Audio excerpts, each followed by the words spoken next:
minute, Jack. This is a friendly celebration. I don't much like the way you celebrate.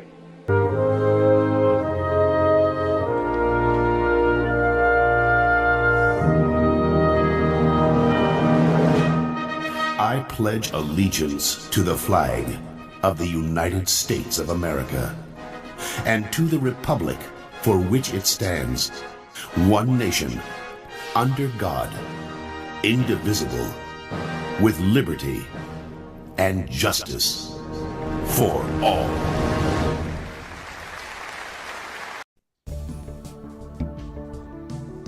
Okay, we are off and running. Welcome everybody to 4 Men in America, and let's get started with our rants for the week. Oh, there's Zack now. Yeah, Zack's coming on. Well, if nobody's going to talk, I'll do it because I'm brave. I can lead. Go ahead. Army helicopter training. No, I was just going to say it's been interesting to watch the price of gold and silver over the last couple of months. It's just been phenomenal. That is in my mind, a strong sign of the fear. Gold is a safe haven, and just watching it go from, I think it was $1,200 or to about $2,000 at the beginning of the year. It's over $4,000 now, an ounce, and it's there's a lot of questions about the manipulation in the gold market, and I forget exactly what the numbers are, but they're future contracts in gold and silver. You actually buy 10,000 ounces of gold or 10,000 ounces of silver on a paper contract, and then you hope that the price will go up and somebody will buy your contract from you, because if it doesn't, then you got to come up with 10,000 ounces of gold, which is a lot of money at $4,000 an ounce. So anyway, just to note that the smart money, I guess you'd call it, out there is saying getting into gold and silver, get away from soft assets because they're going to devalue, and we don't know what's coming up. But there was Glenn Beck did an interesting show a couple of days ago that I watched, and he was talking about the president reassigning the gold at Fort Knox, if there is any, he says, because we don't know. It hadn't been audited since 1287 BC or something.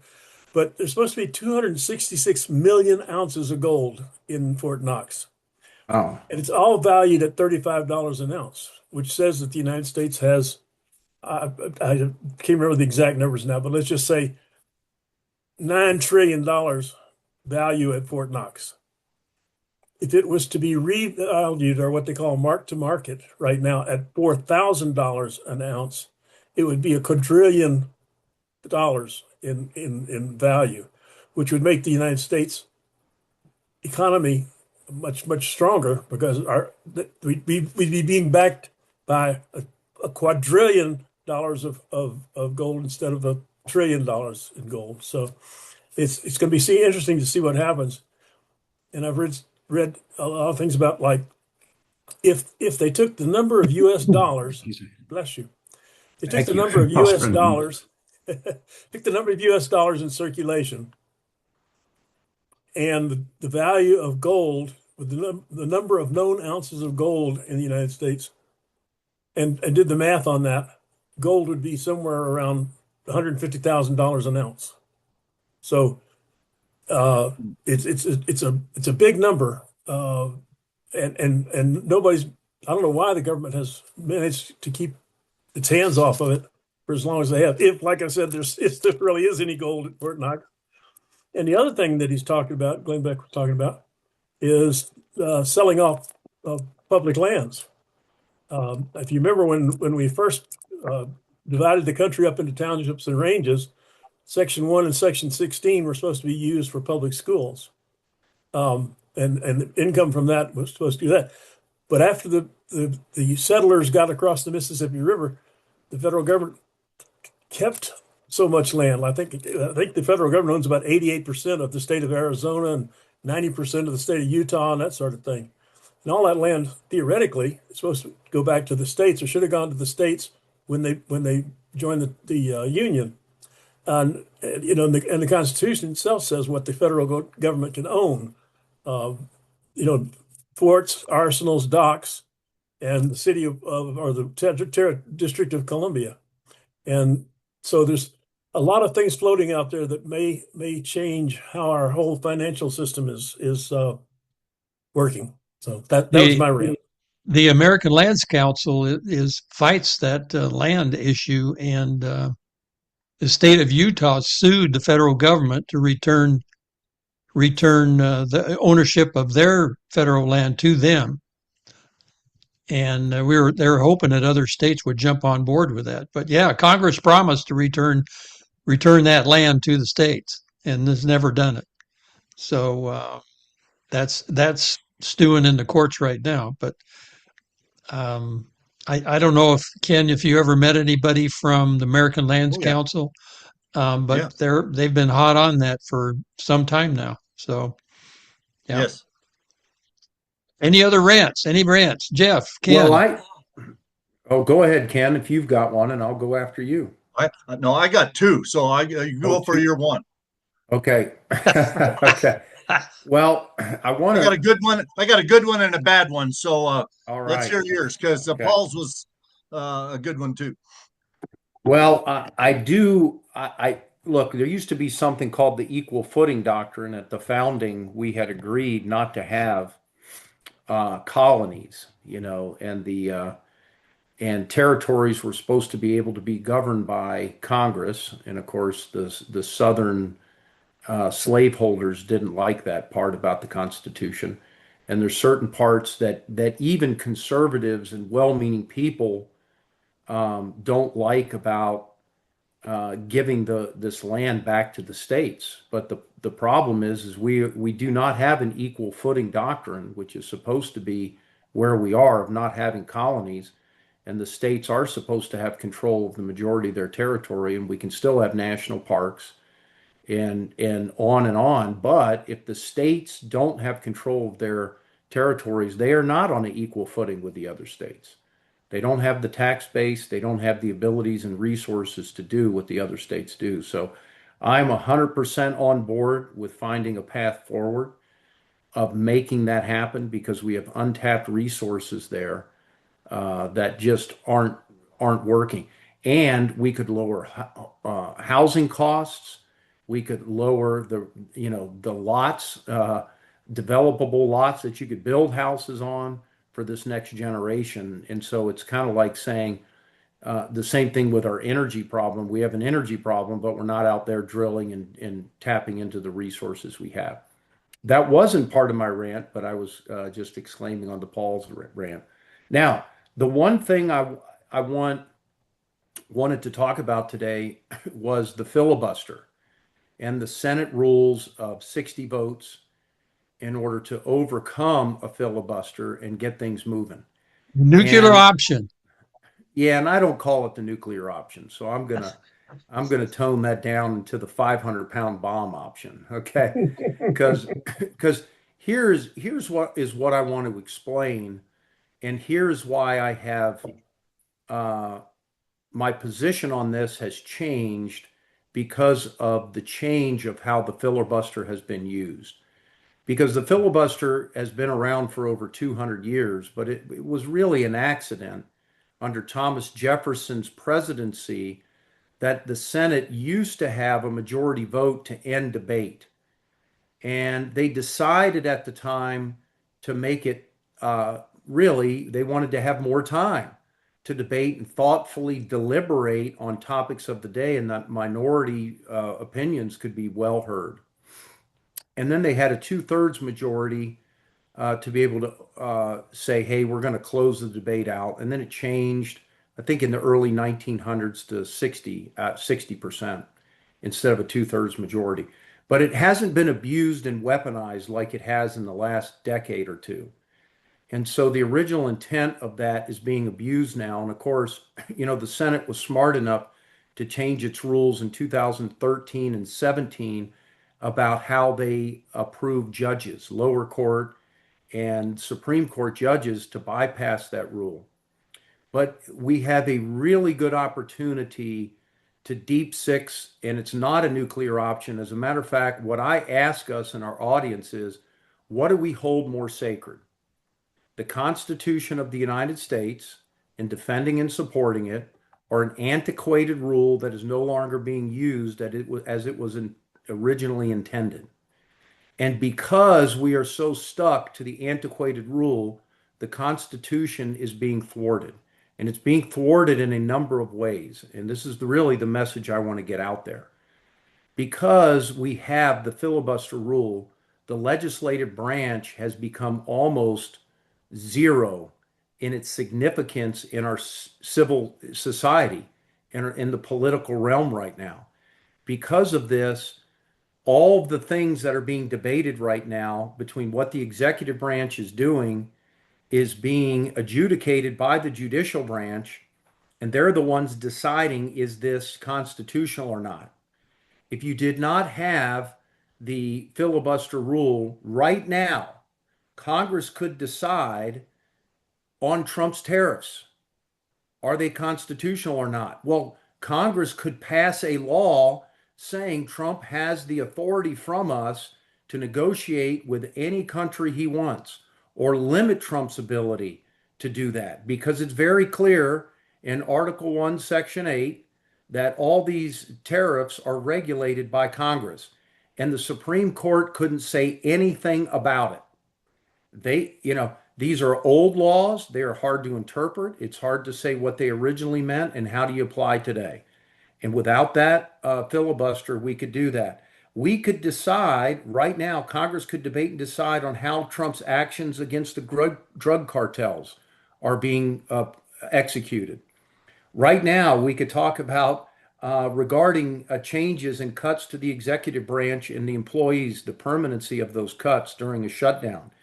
They can debate and decide now how we want to clarify or amend what we discussed last week, the Voter Rights Act. We can decide right now, instead of all this is going to the Supreme Court or other courts, what are the lower courts' powers in imposing national injunctions? Why do we let the Supreme Court judge that? It's not in their power. It's in Congress's power to set up these lower courts. They have the responsibility of limiting their jurisdiction, not the Supreme Court. Congress can debate and decide right now about federal laws regarding men and women's sports. Okay? We have a plethora of issues right now that are on the table. Oh, right now we can decide, one of the things we've talked about the last few weeks, should the National Guard be able to go into Portland or Chicago or anywhere else? Guess where it's at, people? In the frickin' Constitution, Article 1, Section 8, Congress has the power and authority to call out the militia. You wouldn't need to go to the Supreme Court. And so my point is, the most powerful branch of government has neutered itself, and they've gladly done so because they don't have to be a part of these difficult decisions, because we know when people get up and have serious debates, they become targets. And they're all too happy to delegate and abdicate their responsibilities to the executive and judicial branches because they are lazy and they don't think very well about the things that are really applicable today. And they don't understand that the legislative branch is the closest, especially Congress, the lower house, to the people. And if we want to be represented, this is the thing that the people should demand, and they should demand it right now. And so I'm calling on Senator Thune and the other Republicans. It is time to put the Constitution ahead of an antiquated, self-imposed, neutering law that makes the Congress and the Senate irrelevant to today's politics. Yeah. And let me give you one more example. Yeah, well, let me just say, Yeah. Jeff, when I said it was a nuclear option, I was parodying the mainstream media. That's they're idiots. That's what they like to It's label not, it. the nuclear option is abolishing the Constitution and going to a dictator. Right. It's This just is stupidity. It's just a rule. It's like the blue slip rule, which Trump is complaining about Right. too. Where, Well, let me compare it to trying to get somewhere fast. If we have a true emergency and we put a governor on our car that makes us go 20 miles an hour below the speed limit, and yet I am running through red lights. You know, who's the idiot? You know, allow the car to drive at the speed it was intended to go, follow the traffic rules. We will get there safer and quicker. And so I really wonder, I'm just amazed at the lack. You know, you can be a very smart person and still be ignorant.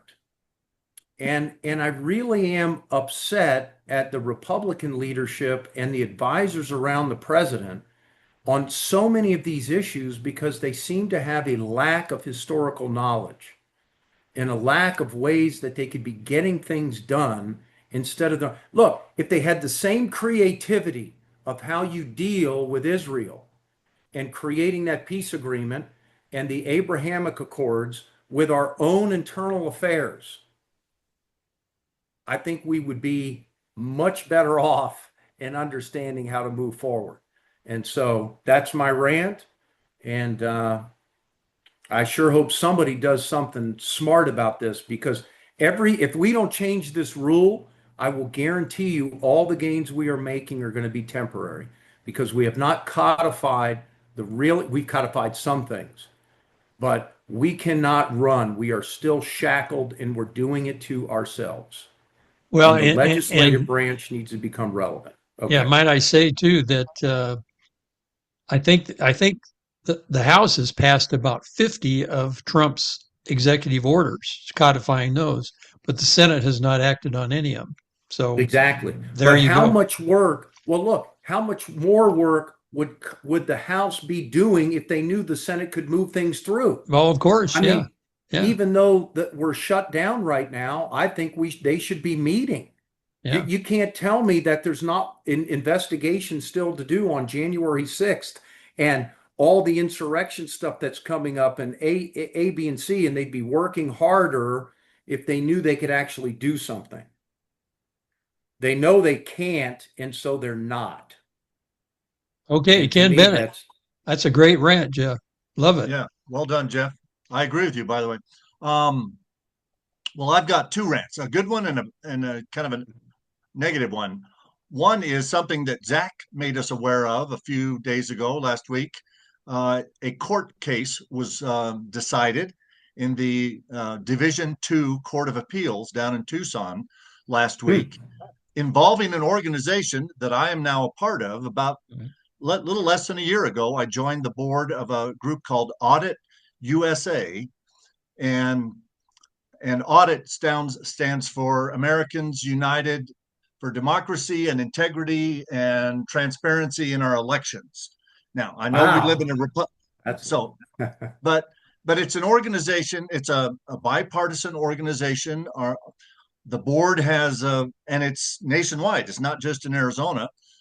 There's Republicans, Independents, Democrats, and whatever, but it's been going for a little more than 20 years. It started down in Tucson in Pima County in 2004 or 5, related to a transportation tax election that Pima County had for building roads and highways and freeways and things like that. And but the main thrust of the organization is increasing the transparency and trackability, the public verifiability of our elections. And before I was on the board in 2022, they asked Santa Cruz County, and this is what Zack was telling us about a week ago, they asked Santa Cruz County for some election records, which we thought were public records. And Santa Cruz County gave them a letter saying that they would give them those records on October 20th or something. And lo and behold, instead of giving them the records on August 20th, they sued. Santa Cruz County filed a lawsuit against Audit USA for asking for public records. Yeah. And we've been fighting this lawsuit for 3 years. It was decided twice at the Superior Court level in 2 different ways, and then finally was appealed. Santa Cruz County lost twice at the Superior Court, and they appealed it each time, and then finally appealed it to the Arizona Appellate Court, and they ruled just a few days ago that Santa Cruz County was wrong. They should not have sued somebody for simply asking for public records. So that's my first rant, which is a good thing that a court in Arizona, the second highest court in the appellate court, ruled that government agencies cannot sue people for asking for public records. The poorest county in Arizona spent how much? $100,000 We think or they've spent more? at least $100,000. Yeah. We tried to But get the the- records of how much they had paid the county, and they won't give us records for about the 3 months of when they were probably doing most of the work. And it's just bizarre. But none of them care because it's not their money. None Yeah. of them care. It's the county money. Yeah. So hopefully we will have better transparency, and that's what I'm fighting for. I'm now on the board of this organization. I'm actually the chair of the board. That's So great. we are going to continue to push for ballot images, anonymous ballot images. I've talked about this on some of our programs before. We think that every county and some across the country are doing this already. Should release the anonymous ballot images and the spreadsheet where the votes from those ballots were added up on. It's called the cast vote record. It's a record of the votes cast. But they're all anonymous. You can't tell how any particular voter voted, but you can with that data, you can basically validate whether they added up the election correctly or not. And we think it needs to happen everywhere. So that's my good rant. My bad rant is yesterday I got a text message from my Republican state senator who just told the biggest fat lie to try to raise money. And so I guess my negative rant today is, why do some of our politicians and public servants have to resort to lies to raise money? Because telling the truth won't get any money. You're talking Well, about Ken? you're talking about MF? MF, Mr. Fincham, or FM, I call him. So what can you tell us a little bit about more of what was said so we know Okay. because Yeah. inquiring minds want to know. He said in this fundraising text that he sent to, I'm sure, thousands or tens of thousands of people in our district, that the state just lost a lawsuit, and they did.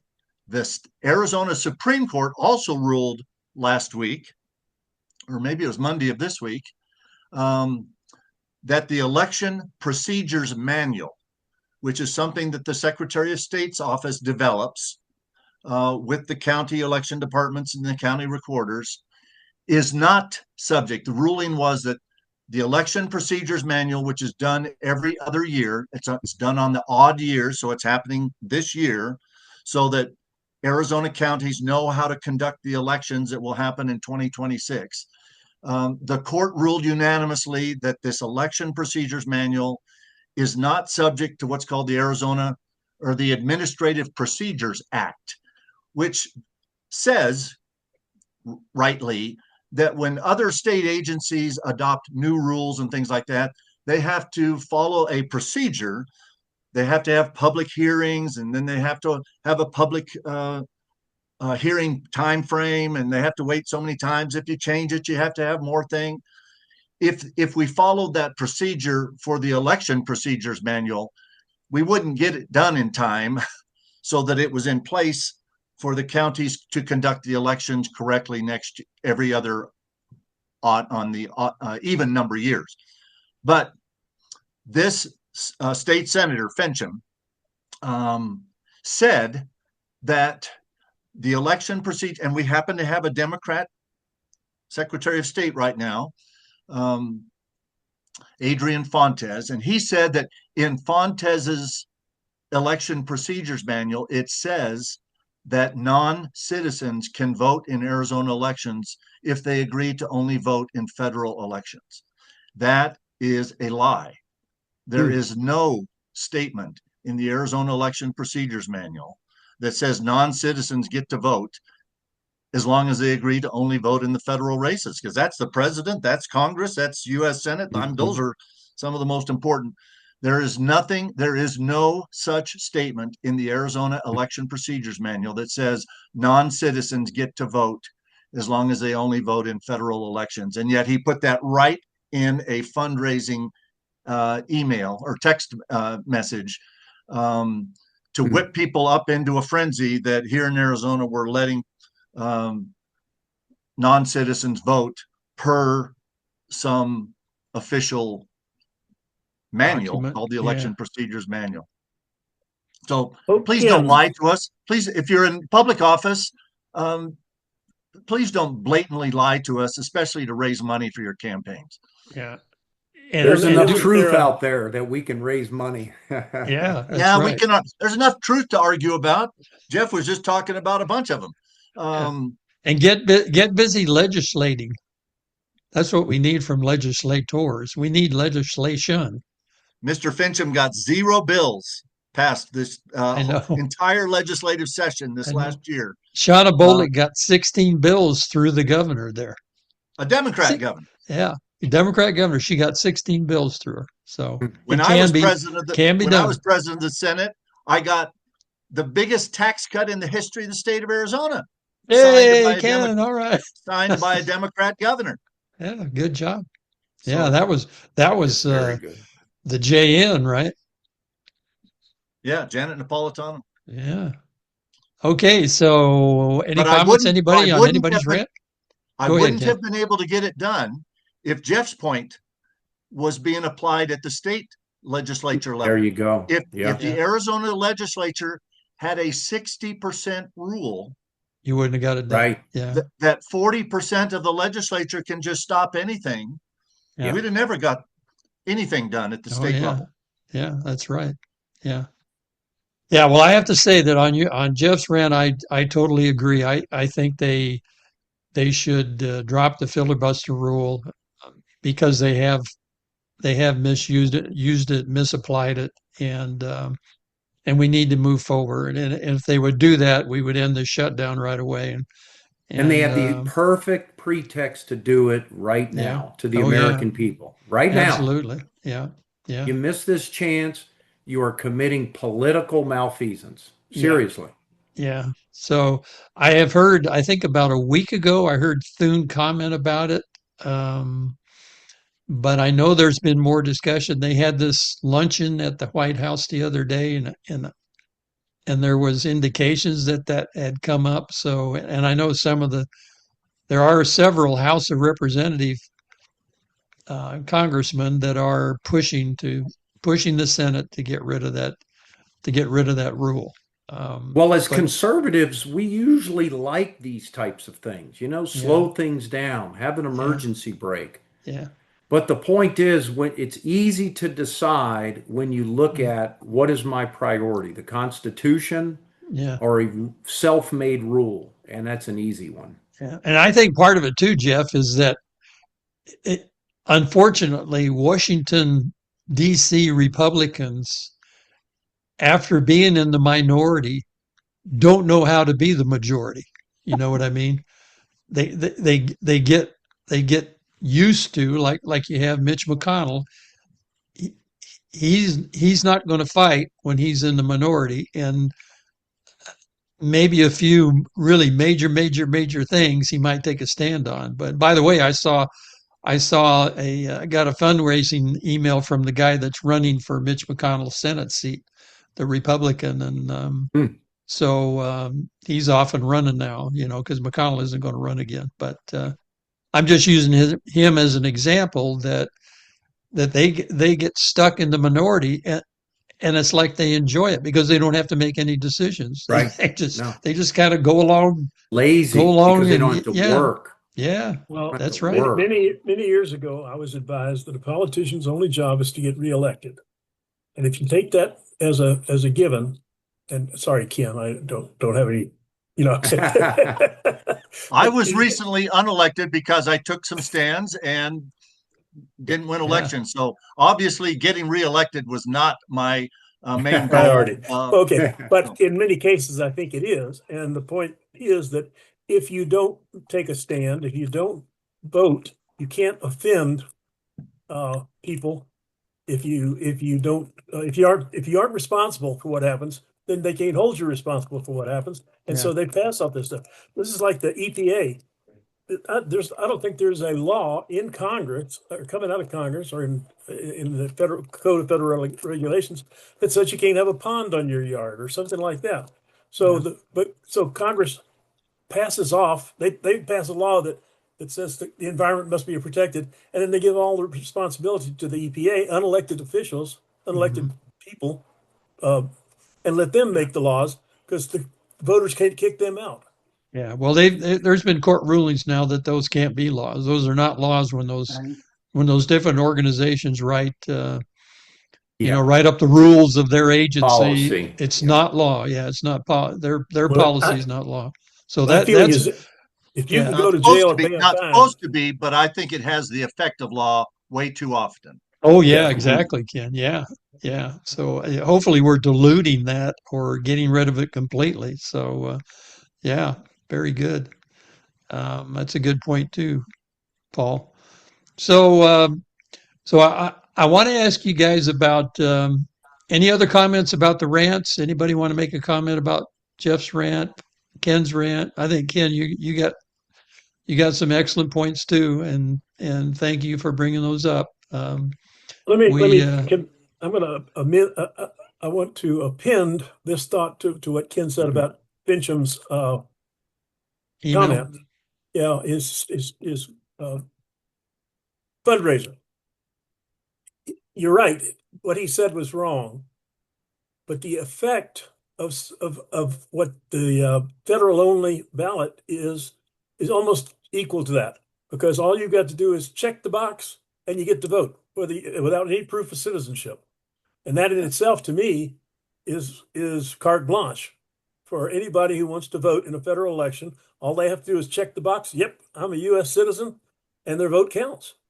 So, And that is, I agree with you completely, Paul.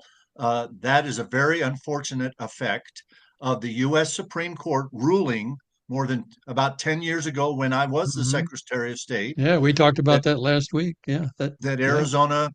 Arizona couldn't require proof of citizenship, as the voters of Arizona soundly passed about 15 years ago. Arizona can't require proof of citizenship if the voter only wants to vote in federal races.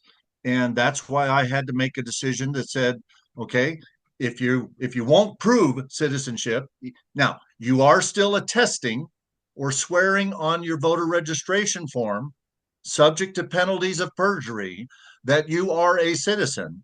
And if we find that to be incorrect, there should be some pretty harsh penalties for people that are lying on those registration forms that they are citizens.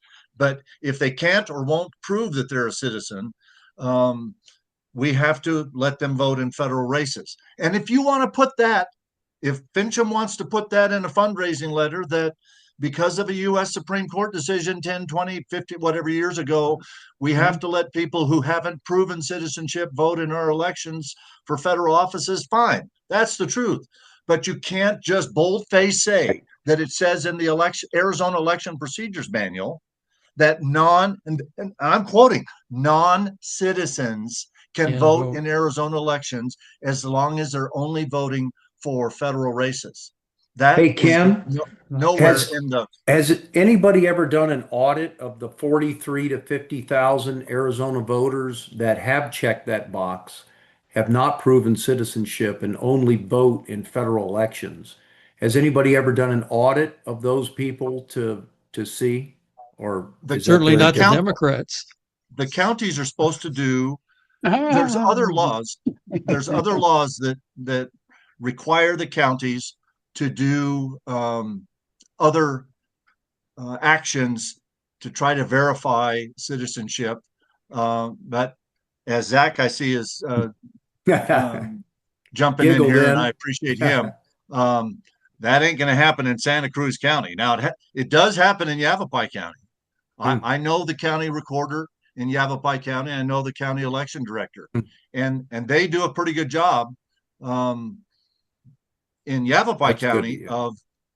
of still verifying that the people that have checked that box, I am a citizen, are probably telling us the truth. But the short answer is no. There's not been a statewide audit, and the even worse answer is that in Democrat-controlled counties, it probably doesn't happen very much at all. Right, Zach? Questionable. Very questionable. I'd like to interject something here. Yeah, let me testify first. I have not sent any money to Mark Fincham, Ken. So I'm on That's a record. disclaimer. Disclaimer. That's a disclaimer. Go ahead, Zach. I'm going to predicate a little bit here. I was a county chairman here for 16 years, Santa Cruz County. I dealt with Yuma County quite a bit.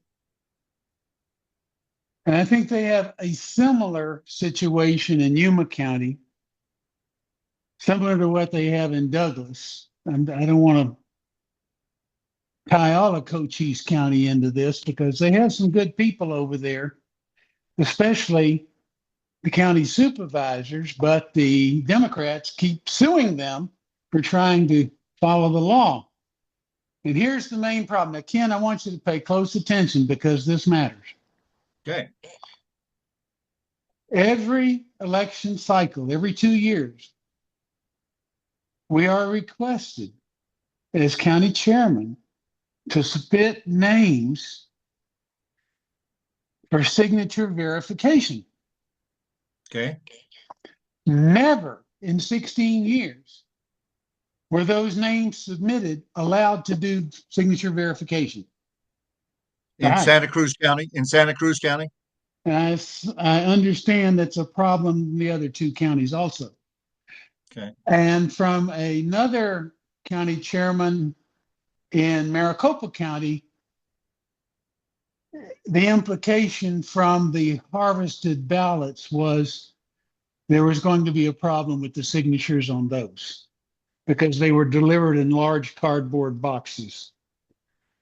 Okay, that said, why are they keeping elected precinct committeemen appointed by the county chairman from participating in signature verification? Okay. They're hiding something.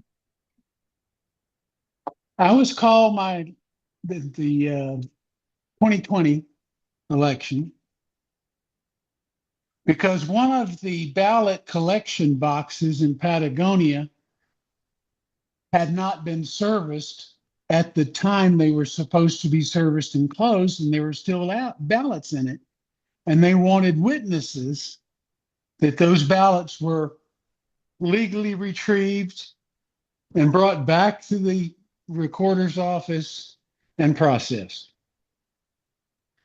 Well, when we came back, I coincidentally, just a coincidence, was in the part of the office where signature verification was taking place.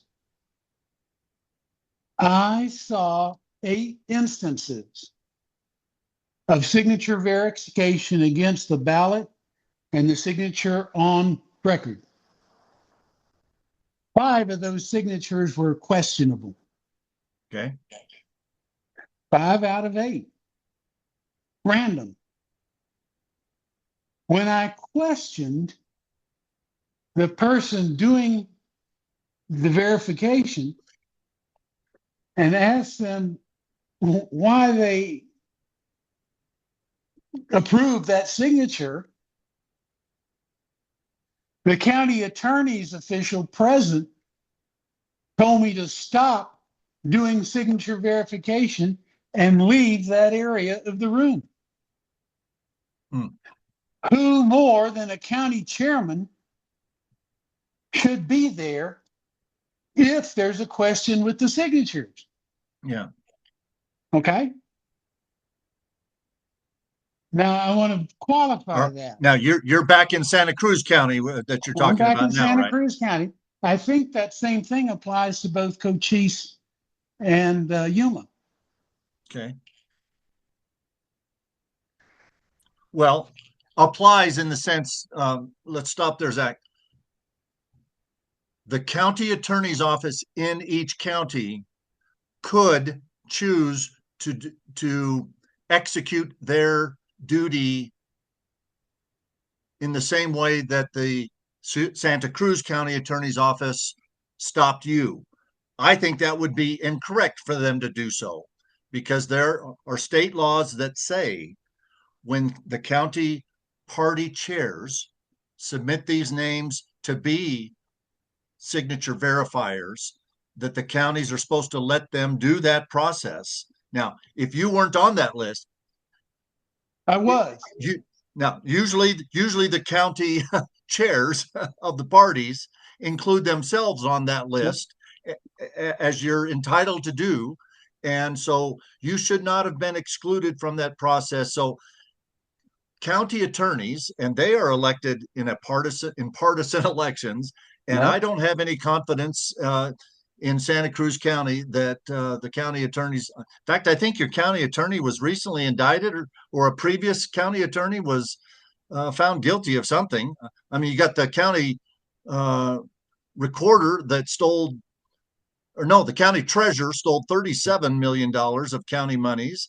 The county attorney's office is under indictment for something else, and the county recorder is under indictment for something else in one little county in Arizona, Santa Cruz County.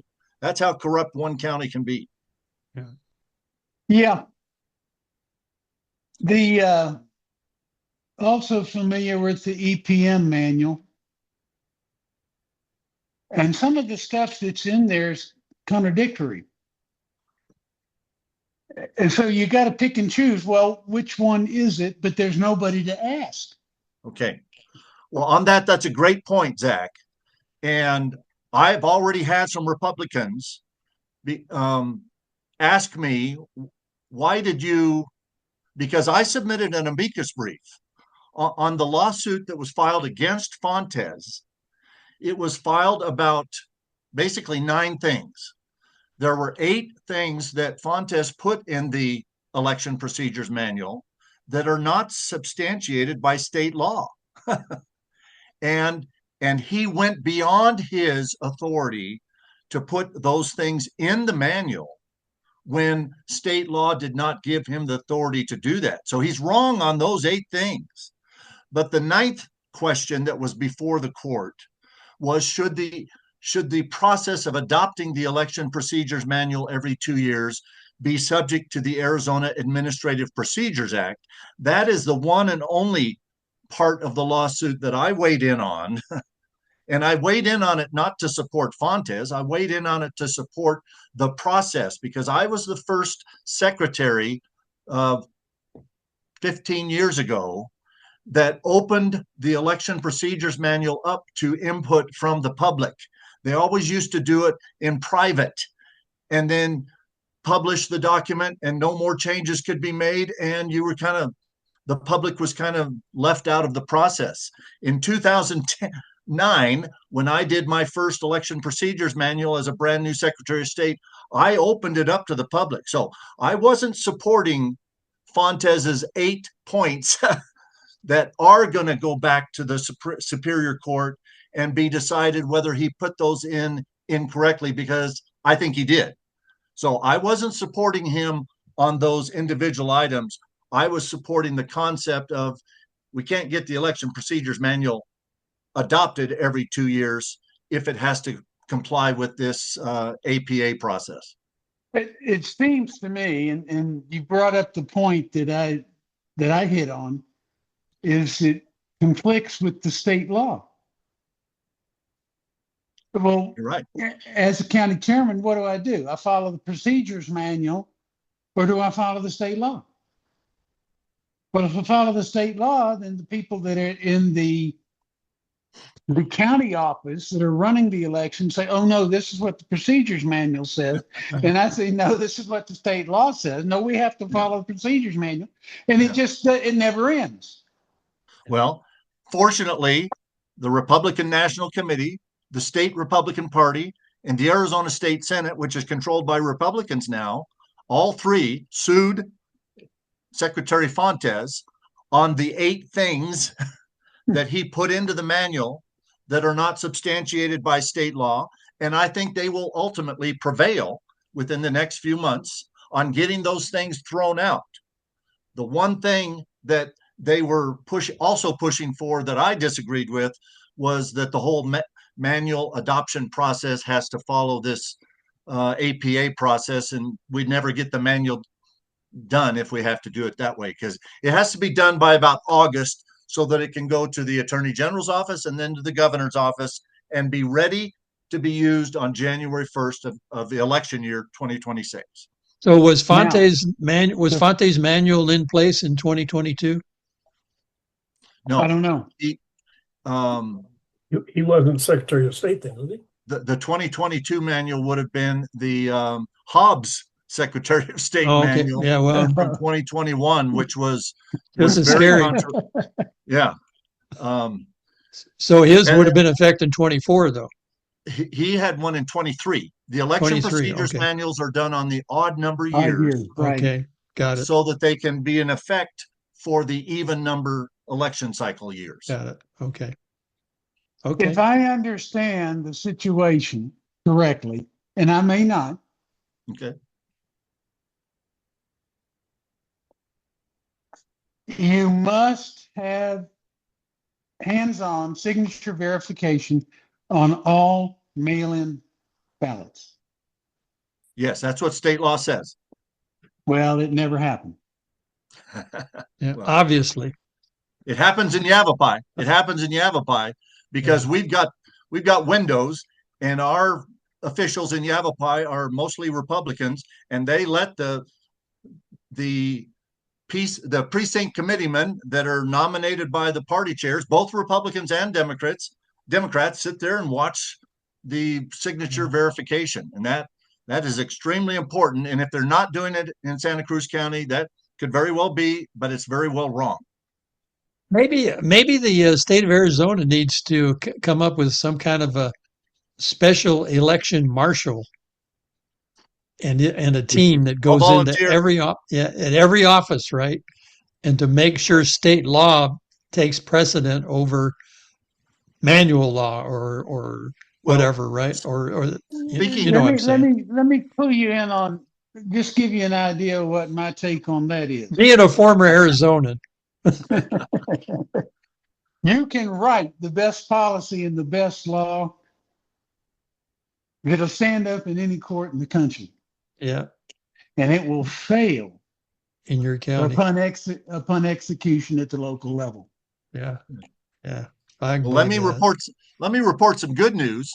Zack made mention of 3 of the 4 counties in southern Arizona that are considered the border counties. He mentioned, and we kind of have mentioned Pima anyway, Santa Cruz, Pima, Yuma, and Cochise. I, as a member of this Audit USA board, I met with all 3 supervisors in Cochise County last week. And all 3 agreed. We offered Audit USA, this organization, we've come up with a program. It's really basically a Microsoft Excel program. So it's nothing magic, it's nothing whatever. But we've come up with a program that if the county will give us the anonymous ballot images and the spreadsheet where all the votes from those ballots are added up, it's called the cast vote record. If the county will give us those 2 databases, we run a program, and then you end up with a spreadsheet where you can click on any one of the anonymous ballots, and then you can see how the votes were recorded on the cast vote record from that ballot. And all 3 county supervisors in Cochise County told us that they are very supportive of being the first county in Arizona, starting in 2026, to do this so that their elections in Cochise County are totally transparent, and you can verify that the county added up the votes correctly. So we are asking Frank Antonori. Most of you guys might know Frank Antonori. Frank. He's now the chair of the Cochise County Board of Supervisors, and I'm shocked now. Yeah. And a new lady down there, Kathleen Gomez. Kathleen Gomez won the 3rd district, or I don't know what number, District 2. District 2 in Cochise County was typically held by a Democrat, but Kathleen won that supervisor district. And so all 3 supervisor districts in Cochise County are Republican supervisors. And we think Frank's going to have us on the agenda in a few weeks from now to have a public vote and talk about it in public, to use Audit USA and this program that we will give for free to the county. We're not trying to make money. We're not selling anything. We will give this program free to Cochise County so that they can take the ballot images and the cast vote record, run them through this Microsoft Excel program, and then anybody who wants to look through and look at every 10th ballot or every 100th ballot or every ballot, that the votes from every ballot are correctly recorded in the county's election system. But what if the ballot should not have been? What if the ballot should not have been counted because the signatures don't match?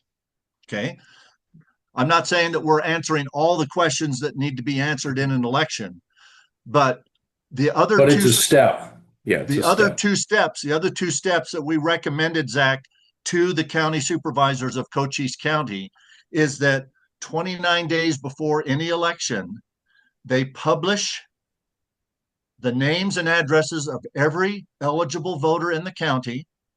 So you can see if there's 20 Ken Bennett's registered at Maple Street in Douglas, and or you can see how many voters are registered at every address, how many voters are registered by any given name or any variation of a name. I mean, we don't want Kenneth Bennett and Kenny Bennett and Ken Bennett and Kenneth R. Bennett and Kenny Roy Bennett. I mean, so publish the names and addresses of all registered voters 29 days before the election, and then publish the list of who voted. So, and everyone who voted should be the names of everyone who voted, not how they voted, but that they voted.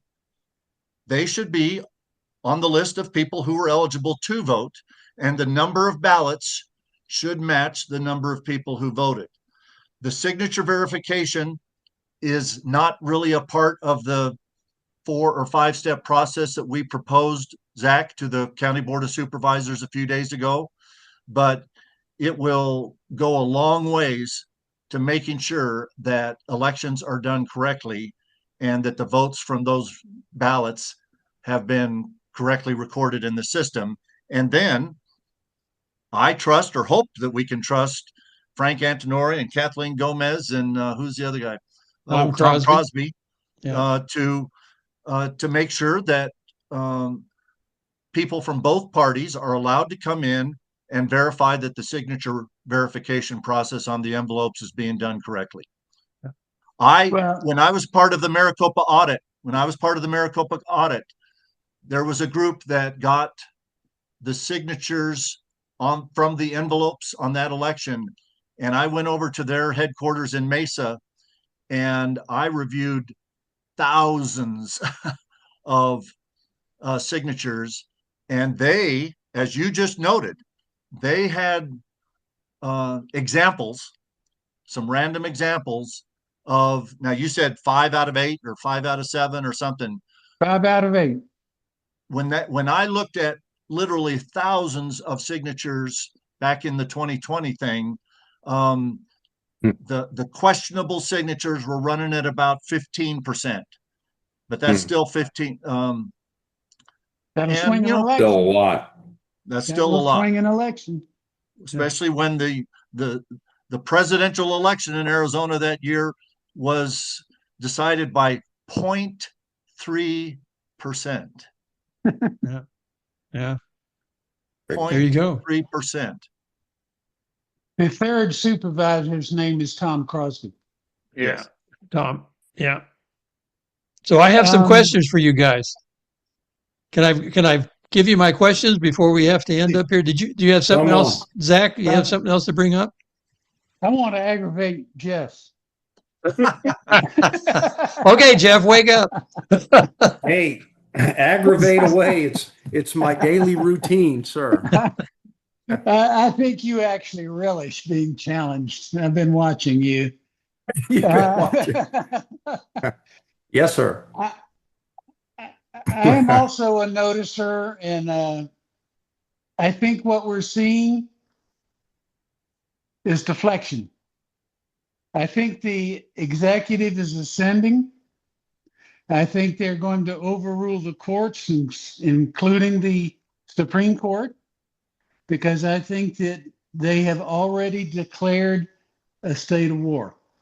And we need to be aware of military commissions and continuity of government provisions that are in place that I think have already been enacted, but it has not been made public. And that's what I see happening behind the scenes. So what I'm saying is we don't know what we don't know. Once again, I think there's a lot going on behind the scenes, and they're going to really go after this judiciary problem. Let's all study up on military commissions and talk about it next week. What do you say? All right. A good subject? That's my The week after next is when we change our clocks. So it won't affect you guys. It won't affect you guys any. We'll keep it at 3. We'll keep the show at 3:30 unless you guys want to move it to some other time.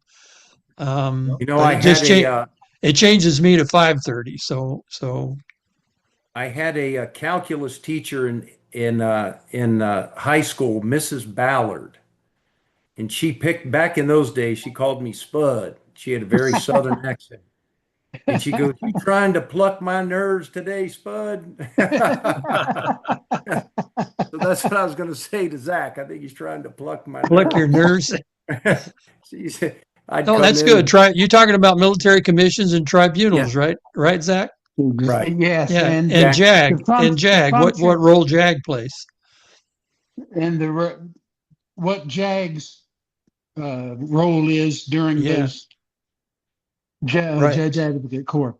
Yeah, I know you asked me about that, and I sent an email to Jeff, so I know he's been thinking about it. I'm sure he saw my email. So yeah, that's a good subject to talk about next week, because I'm that's sure a good way public to pull the pin and roll a grenade in the tent and then run out. Zach. There you go.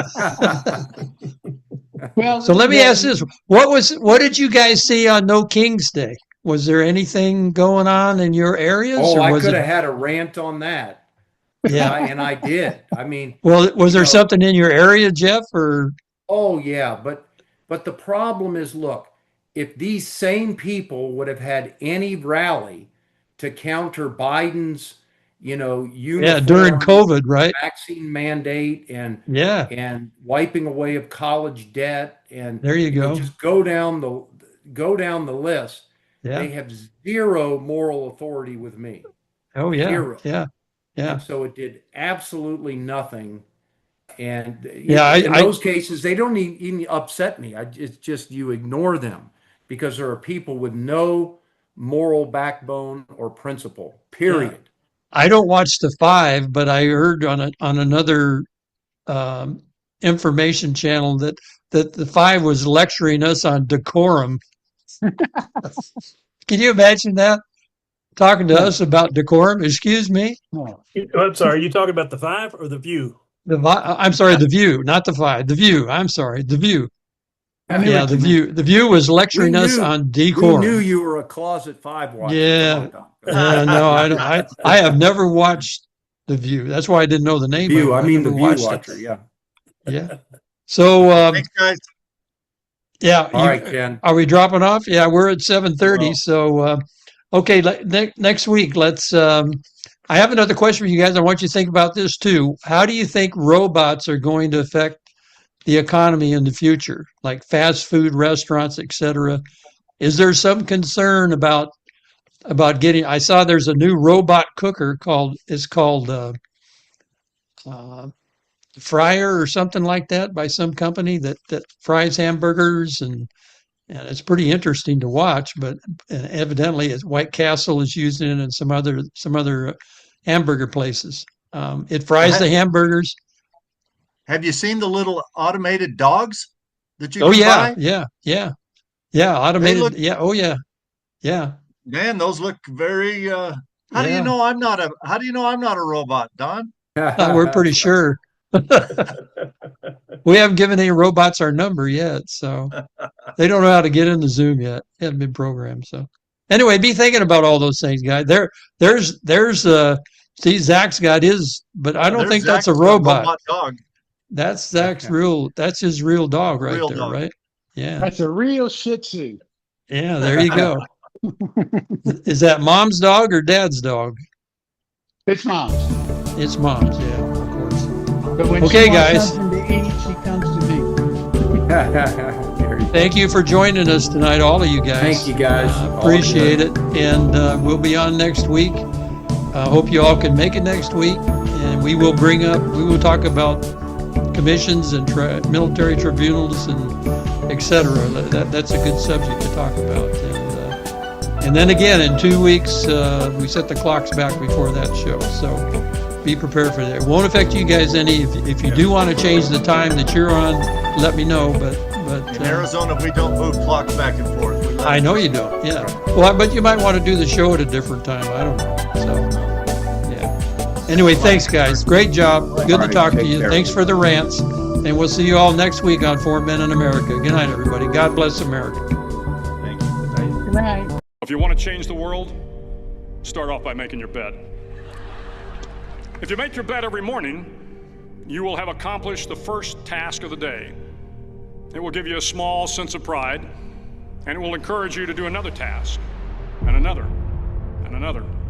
And by the end of the day, that one task completed will have turned into many tasks completed. Making your bed will also reinforce the fact that the little things in life matter. If you can't do the little things right, you'll never be able to do the big things right. And if by chance you have a miserable day, you will come home to a bed that is made, that you made. And a made bed gives you encouragement that tomorrow will be better.